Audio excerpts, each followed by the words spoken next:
어느덧 제가 이렇게 환갑을 넘긴 나이가 되어다니 참 희한하게 느껴지기도 하지만 돌아보면 확실히 나이 먹는 걸 제대로 실감 못할 정도로 빠르게 달려왔던 것 같아요. 인생이란 게 워낙 다들 이렇게 바쁘고 뭔가에 쫓기듯 사는 게 맞는 것 같기도 하지만 지금 멈춰서 좀 둘러보니까 되게 가파른 길을 걸어왔다 싶어요. 저만 그런 건지 아니면 남들 모두 그 정도 고개는 다들 감안하면서 사는지 새삼 궁금하기도 합니다. 제 인생이 아무래도 초반부터 쉽게 풀리지 않았고 결혼을 한 자체가 잘못된 선택이었나 싶을 정도로 자꾸 제 발등을 찍게 되는 사건들이 쭉 발생해왔기 때문일까요? 양가 어른들의 소개를 통해 만나 결혼하게 된 제 남편은 솔직히 소위 나쁜 사람은 아니었어요. 하지만 다른 면에서 보면 뭐랄까 그것도 나쁘다면 나쁘다고 말할 수 있는 것 같은데요. 바로 우유부단한 사람이었다는 거예요. 그치만 그때는 다들 무슨 불 끓는 열정을 안고서 결혼하던 시대도 아니었고 그럭저럭 뜻이 맞으면 얼른 가정을 꾸리는 것이 목표였으니까요. 저도 나이가 찼고 제가 남편보다 2살 많다는 것으로 더 들들볶기 시작하는 시어머니의 험담에도 귀를 막고 그냥 결혼하게 되었어요. 어머니는 그럼 2년 정도는 자기네 집에서 같이 살다가 나가 살던지 하라고 하셔서 그렇게 하긴 했는데 그 기간은 정말이지 너무 지옥 같았죠. 나중에 나가서 따로 살 때에도 근처로 얻어주시는 바람에 그렇게 자유롭지도 못했지만 결혼한 지 얼마 되지도 않은 새댁이 몇 번이나 이혼을 하고 도망가고 싶다는 생각을 했을 정도였어요. 왜냐하면 어머니는 그때 남편이 출근하고 나가면 그렇게 저를 부려먹고 일을 시켜대고 맨날 짜증을 내면서 성질내기 일쑤였기 때문이에요. 어머니는 그렇게 자기 아들이 아까우신지 맨날 남편 잡아먹을 인상이라며 저한테 시비를 걸어대셨고 보다 못한 시누이가 옆에서 그만 좀 하라고 중재를 해야 그 험담이 끝이 나곤 했어요. 길다면 길고 짧다면 짧은 그 2년간 정말 많은 일이 있었어요. 요즘은 흔히 스트레스라는 말로 표현하지만 그때 저도 소위 화병이라는 게 있었는지 월경도 제대로 하지 않고 살도 많이 빠지고 어머니에게 무척 많이 시달렸던 것 같아요. 그렇다 보니 아기가 제대로 들어설 리가 있나요? 임신할 기미도 보이지 않고 어머니는 저만 봤다 하면 표독스러운 표정을 지어가면서 매섭게 말하고 함부로 탁탁 어깨를 쳐대시니 정말 너무 싫더라고요. 아버님은 어머니 귀에 눌려서 한마디도 못하시고 그러다 얼마 안 되어 지병으로 돌아가셨어요. 나중에 혼자 되신 어머니는 더욱 기가 세지셔서 하나밖에 없는 며느리에게 본인이 좀 더 보살핌을 받아야 한다고 생각하셨나 봐요. 매일 길어지는 싸움 때문에 그 우유부단한 남편조차 분가를 선언하니 대신 멀리 가면 안 되고 근처에 살아야 된다면서 거의 코앞 쪽에 집을 얻어주신 거예요. 저는 그것만이라도 감지덕지한 상태로 얼른 빠져나오게 되었고요. 그 조금의 거리가 생겼다고 얼마 안 가서 임신도 된 걸 보니 어지간히 우리 어머니가 드세긴 했던 것 같아요. 아이 가진 걸 알렸을 때 오죽하면 5살 아래의 시누이가 자기 엄마보다 제 편을 들면서 말하더라고요. 엄마, 이제 올케 언니한테 작작 좀 해. 언니 이제 애 가졌으니까 몸 잘 지켜야지. 이러다가 화병이라도 나서 힘들어지면 어떡하려고 그래? 엄마가 그렇게 귀하게 여기던 손주가 여기 있는데 언니한테 함부로 하면 안 돼. 잘못되면 다 엄마 책임이야. 알겠어? 이 말에 어머니는 노발대발 하시면서 자기 딸한테도 난리를 치더라고요. 야, 내가 뭘 어쨌다고 말을 그따위로 해? 세아가, 너 나 때문에 힘든 게 뭐가 있냐? 집 해줘가면서 이렇게 다 봐주는 시애미가 어디 있다고 그래? 우리 현석이 같은 남자한테 시집 왔으면 땅바닥에 딱 엎드려서 살 생각을 해야지. 어디 이름 제유물 같은 게 들어온 걸 받아줬구만. 또 그놈의 지겨운 돌림 노래가 시작되려 하는데 시누이가 나서서 마구 야단을 하더라고요. 아, 엄마 그만 좀 해 진짜. 지겨워. 이제 제발 좀. 엄마, 그렇게 남아도는 혈기를 오빠네에 쓰지 말고 엄마 딸한테 좀 써보세요. 본인 딸은 시집가서 아직 아기도 없는데 그런 건 염려가 안 돼? 언니는 아기도 잘 들어서고 좋겠구만. 이제 오빠는 뭐 걱정할 일 있다고 자꾸 이렇게 사람을 들들 볶아. 아, 언니, 언니도 이제 그만 가요. 뭐가 좋다고 자고 앉아서 이런 소리 듣고 있어요. 오빠, 얼른 일어나. 그나마 먼 거리에 살고 있는 시누이와 이렇게 가끔 마주하면 한사코 자기 엄마 입단속을 시켜가면서 제 편을 들어주니 좀 낫더라고요. 한편으론 자기 여동생만도 못하고 매일 눈만 껌뻑껌뻑하면서 눈치나 보고 있는 남편이 너무 한심하게 느껴지기도 했고요. 그래도 일단 이미 결혼해서 살고 있고 이제는 자식까지 생겼으니 별 수 있겠나요. 그리고 얼마 지나지 않아 저는 이제 막 출산이 임박한 무렵 아주 난감하고 황당한, 한편으론 어이가 없고 슬프기도 한 사건이 터지게 되었어요. 표현이 극도로 적고 감정을 드러내지 않는 남편도 충격이었는지 한동안 말이 없을 정도였답니다. 왜 그러냐면 우리 시누이에게 무척 안 좋은 일이 생겼기 때문이에요. 저는 시댁 현관문만 생각해도 끔찍하게 여겨져서 움찔할 때가 있지만 그래도 우리 시누이에 대해서는 감정이 없어요. 아니, 사실 감정이 없다 못해 우리 시누이는 꽤 괜찮은 사람이거든요. 저 결혼할 때도 얼마 용돈을 좀 챙겨주기도 했고 자기 엄마가 저를 들들 볶을 때면 늘 얼른 교통 정리를 해주기도 하고 자기 오빠가 저렇게 중심이 안 잡혀 있으니 언니가 너무 고생이라면서 제 편을 늘 들어주곤 했어요.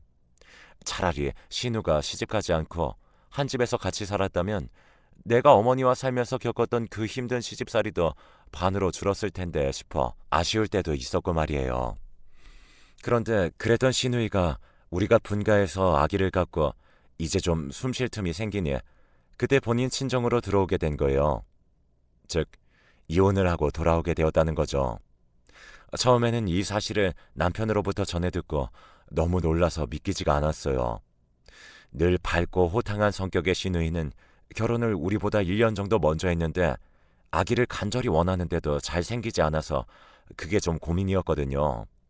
그것 빼고는 그럭저럭 잘 살고 있는 것 같았고 가끔 친정에 들러서 우리 보고 가고 집에서 일어나는 분쟁에 대해 나서서 제 편도 들어주고 있었단 말이에요.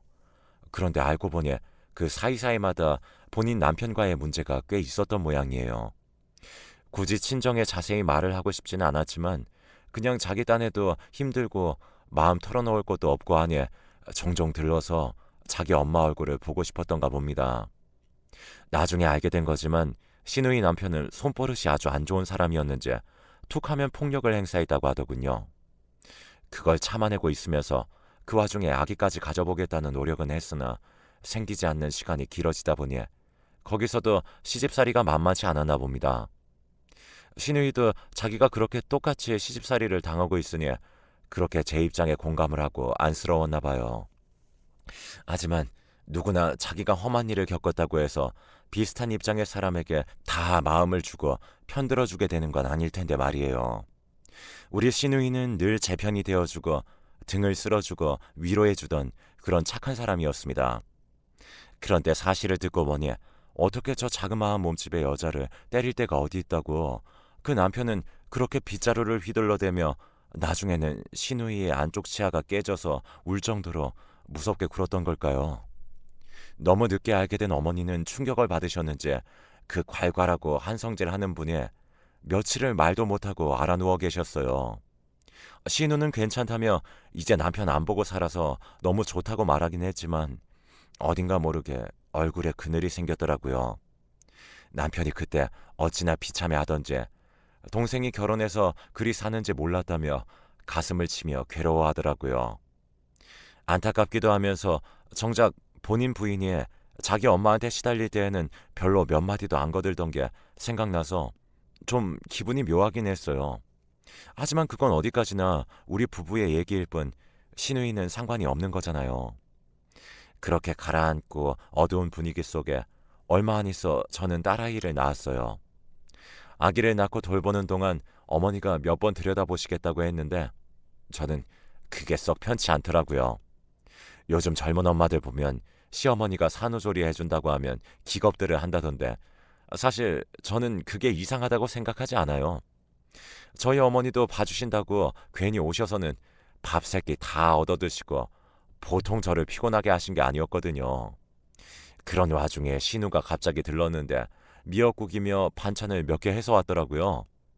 언니 힘들죠? 내가 우리 엄마 여기 출입금지 시켰어요.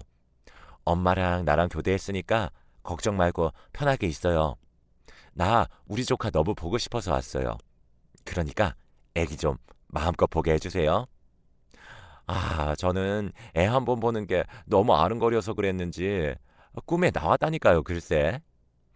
신우는 자기가 몸이 안 좋아서 아기를 못 낳는 처지가 되어서 그런지 몰라도 제 딸을 정말 너무너무 예뻐했어요.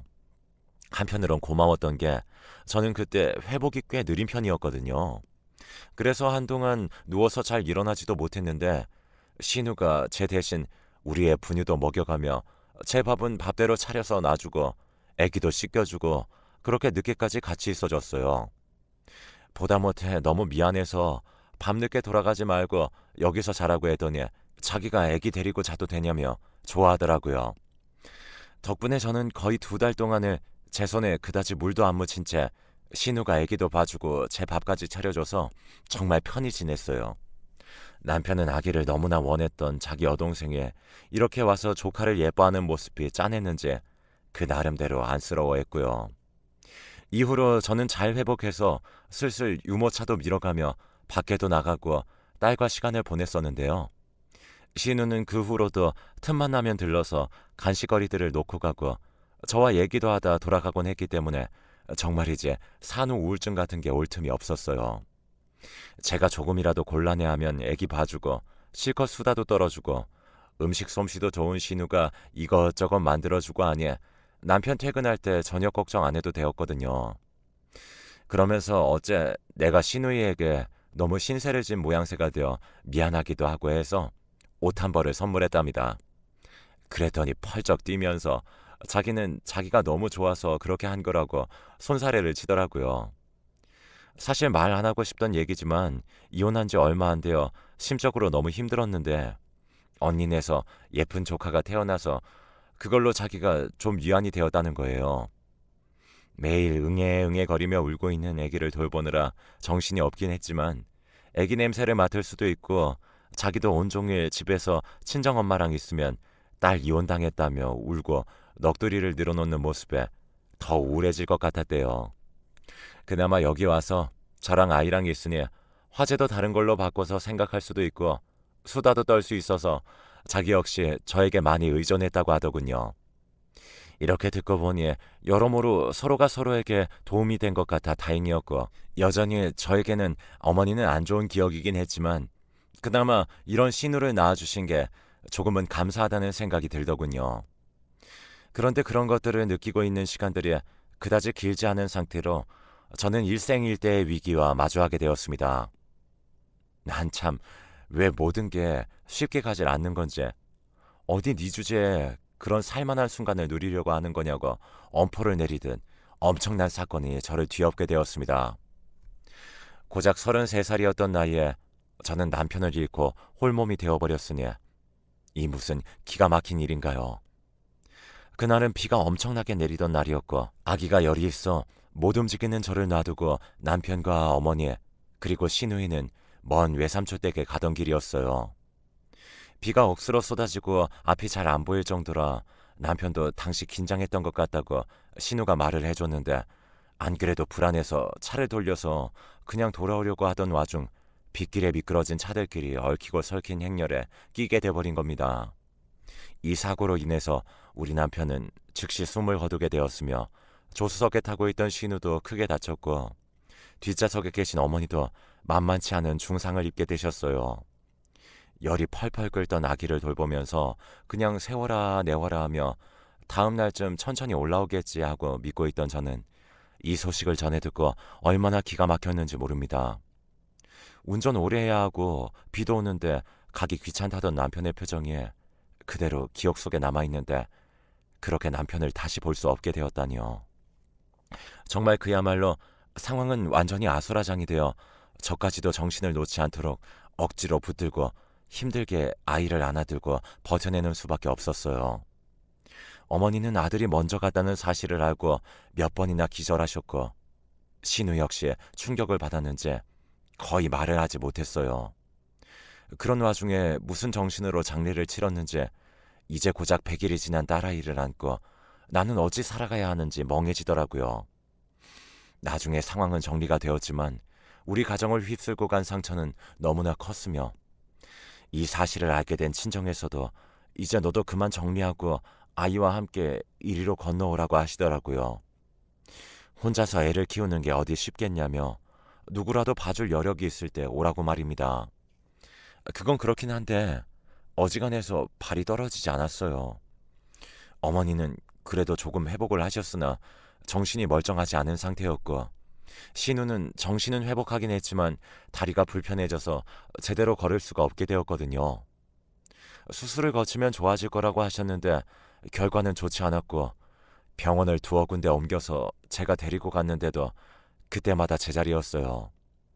이때 신우가 너무 절망을 하면서 힘들어하고 우는데 순식간에 남편을 잃고 혼자가 된 제 입장도 기가 막히고 억울하지만 신우도 참 인생이 어쩜 이리 모진가 싶어 눈물이 다 나더군요.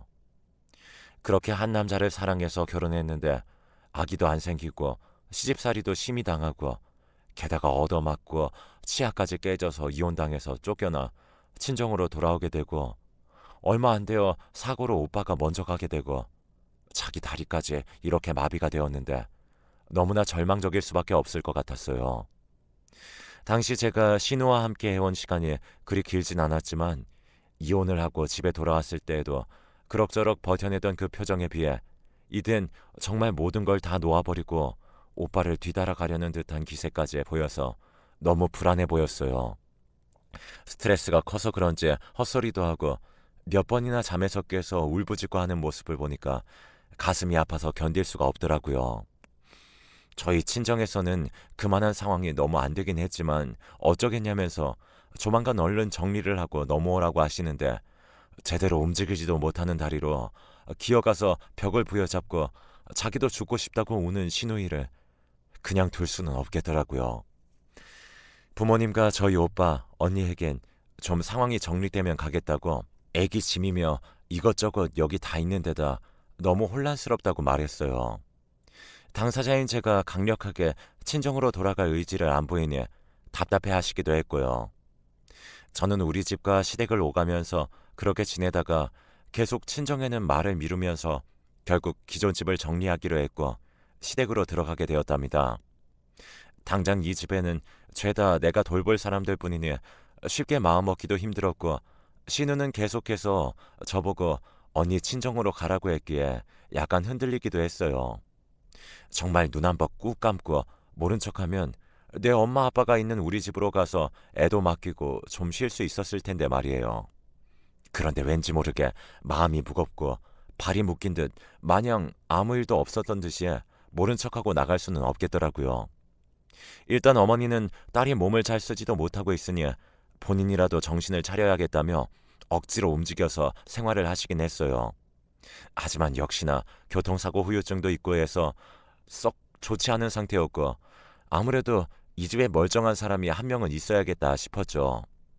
그래서 제 생각은 한 1년 정도만 더 지켜보고 나오자는 생각으로 애를 데리고 들어간 건데 있다 보니까 알게 모르게 시간이 자꾸 길어지더군요. 사실 시누이의 다리가 회복될 기미가 전혀 안 보이다 보니 혼자 화장실도 잘 못 가고 외출도 거의 할 수 없고 몸쓰기가 너무 불편해서 제 도움이 필요했었어요. 저를 그렇게 구박해 대시던 어머니도 제가 본인 딸을 돌보는 입장이 되었으니 어쩔 수 없이 손녀 뒤치다거리를 본인이 대신 해주시더라고요. 이미 성인인 딸을 데리고 움직이는 것보단 아기를 데리고 밖으로 다니신다던가 씻긴다던가 그게 좀 더 손이 덜 가니까 말이에요. 신우는 제가 시중을 들며 봐주는 걸 무척이나 난감해하고 그러지 말라고 했지만 밤마다 흐느끼면서 울고 있는 모습을 보면 결국 제가 여기 남길 잘했다는 생각밖에 안 들었어요. 얼마나 기가 막힐까. 남편을 잃은 나도 나지만 나는 일단 사지라도 멀쩡하고 그리고 내가 아기 낳고 몸이 안 좋아서 제대로 움직이지도 못할 때 그렇게 지극정성으로 봐주었던 시누이였으니까요. 결국 몇 년이 지나도 그 집에서 살고 있는 배경은 달라지지 않은 채 언젠가 안정이 되면 친정으로 갈 거라는 소리는 이제 이 집에서 그 누구도 믿지 않는 뜬구름 잡는 소리가 되었어요. 그렇게 당연한 듯 우리 넷은 함께 한참을 그 자리에 머물렀습니다. 물론 우리가 그렇게 한 집에서 살아가는 동안 저도 힘이 붙이는 시간들이 무척 많았고 잠깐씩 한계가 올 때가 있었어요. 왜냐하면 초반에는 이게 이렇게 장기간이 될 줄 알고 결심했던 게 결코 아니었으니까요. 몇 번이나 신우는 이렇게 민폐를 끼치고 싶지 않다며 조카를 데리고 나가서 살려고 말은 했지만 그게 몇 년째 지나다 보니 더 이상 말을 꺼내지 않더라고요. 그리고 저 역시도 정말 뭔가가 불편하고 견디기 힘들었다면 저도 이 생활을 유지하기는 힘들었을 거예요. 우리 딸도 자라면서 제 할머니와 고모와 엄마가 이렇게 살고 있는 모습을 당연하게 알면서 컸는데요. 얼마 전에 딸도 했던 얘기지만 저도 비슷하게 느꼈던 게 애가 제 아빠 없이 자라긴 했지만 그래도 자기라면 껌뻑 죽는 신용도 하는 할머니 그리고 고모가 챙기고 예뻐해줬던 건 참 좋았던 것 같아요. 다른 부분에서 정서적으로 채워졌던 게 있어 좋았고 자기는 고모와 엄마가 늘 사이가 편안해 보여서 좋았다고 하더라고요. 할머니는 자기에겐 좋은 할머니지만 엄마에게 좋은 시어머니는 아닌 것 같다고 하는 걸 보니 애들도 알 건 다 아나 봐요. 시간이 한참 흘러 우리 신우는 환갑이 가까운 나이까지 본인이 한창 젊을 때 얻었던 사고로 마비된 건강을 되찾지 못한 채 거기에 다른 지병까지 얻어서 많은 고생을 했답니다. 하지만 힘든 와중에도 휠체어를 타고 집안에서 자기가 하고 싶은 일은 어떻게든 하려 했고 자기 손은 멀쩡하다면서 종종 놀이도 하고 조카를 데리고 책도 읽어주고 상담도 해주고 많은 시간을 보냈었어요. 우리가 그렇게 같이 지내고 있는 시간에 대해 서로 차마 이렇게 쉽게 정의를 내리길 겁냈었던 것 같아요. 정말 간신히 붙잡고 있는 시간들이라고 느껴졌으니까요. 입 밖으로 내면 뭔가 또 무너져버릴 것 같은 그 두려움이 있었기에 그냥 이렇게 나란히 매일 내 옆에 누군가가 있다는 생각을 하면서 하루하루 버티고 또 버텼던 것 같아요. 10년 전에는 어머니가 돌아가셨고 신우는 작년에 지병으로 인해 먼저 하늘로 가게 되었어요. 어머니가 가신 뒤 9년, 그리고 본인 오빠를 떠나보낸 지 30년이 되어 따라가게 된 셈이었죠. 저는 그 집에서 아직 결혼하지 않은 딸과 함께 살아가고 있답니다. 마지막으로 신우와 대화를 나눴던 밤에 저에게 했던 말이 계속 마음속에 남아있어요. 언니, 나는 언니한테 감히 미안하다고도 고맙다고도 말을 못하겠어요. 그냥 언니에게 너무 좋았다고 다 너무 좋기만 했던 시간들만 보냈다고 말해주고 싶어요. 언니 없었으면 난 진작에 오빠 따라갔을 거야. 언니 덕분에 내가 이렇게 내 명대로 살다가 가나 봐요. 한편으론 이렇게 오래 살아서 미안하기도 하고 이제 언니도 희진이랑 편하게 여행도 다니고 했으면 좋겠어요. 그렇게 제 손을 만지작거리면서 자꾸 눈에 차오르는 눈물이 뚝뚝 떨어지는 걸 제가 계속 손수건 방향을 바꿔가며 닦아줬던 날이 떠오릅니다. 그러면서 신우는 얼마 안 되는 돈이라면서 저와 딸아이에게 자기가 그간 가지고 있던 재산을 전부 전달해 주었어요. 보험 수령자까지 저로 바꿔두고 그것에 대해서는 별다른 설명도 없이 말이에요. 진작 더 일찍 줄 수 있었으면 좋았을 텐데 참 야속하게도 명이 이렇게 길었다며 그 와중에도 농담을 하듯 있는데 저도 웃을 수가 없더라고요. 이제 저는 환갑을 넘겼고 딸아이도 30대이니 언젠가 결혼을 한다던가 하면서 자기 삶을 찾으러 가게 된다면 저도 이 집에 혼자 남게 되겠죠. 지금 당장은 그런 시간들이 실감나지 않지만 그때가 온다면 왠지 대뜸 신우 생각이 많이 날 것 같아요. 어쩌다 보니 시간이 정말 무서운 속도로 빠르게 지나갔고 내 친형제 자매보다 더 오래 살을 부대끼며 살았으니까 말이에요. 엄청나게 큰 정이나 우애 같은 사랑이라는 그런 거창한 것을 주고받고 산 것도 아니고 인간으로서 서로 감정을 드러내기도 하며 지칠 때도 있었지만 그래도 저에게 있어 신우는 함께 살기에 까다로운 사람이 아니었어요. 어찌 보면 나도 남편을 잃고 지쳐있을 때 내 손이 필요했던 신우를 돌보면서 몸은 좀 힘들지 몰라도 정신은 조금씩 다른 부분으로 단련되어지고 있었던 걸지도 모르겠고요. 힘들다면 힘든 시간이었지만 끝낼 수는 없어서 붙들고 있었던 저의 기묘한 인연이 바로 신우이였어요. 이 나이가 되고 나서 누군가 떠나고 남는 것은 자연스러운 순리라고 생각했는데 여지껏 아니라고 부정하고 있었지만 시누이를 보내고 난 뒤에 저도 내심 속이 허했나 봐요. 이런 얘기를 누군가에게 말하고 털어내고 싶은 마음에 글까지 쓰고 말입니다. 앞으로 또 다른 길들이 열릴 것 같은데 그 전까지 조금만 더 생각에 잠겨 있고 싶으니 참 이상한 일이네요. 딸도 요즘 엄마가 많이 감성적이 된 것 같다면서 고모가 가고 더 그런 것 같다고 말을 하더라고요. 아무쪼록 잘 정리하고 앞으로 펼쳐질 날들을 새로 바라보면서 열심히 살아가겠습니다.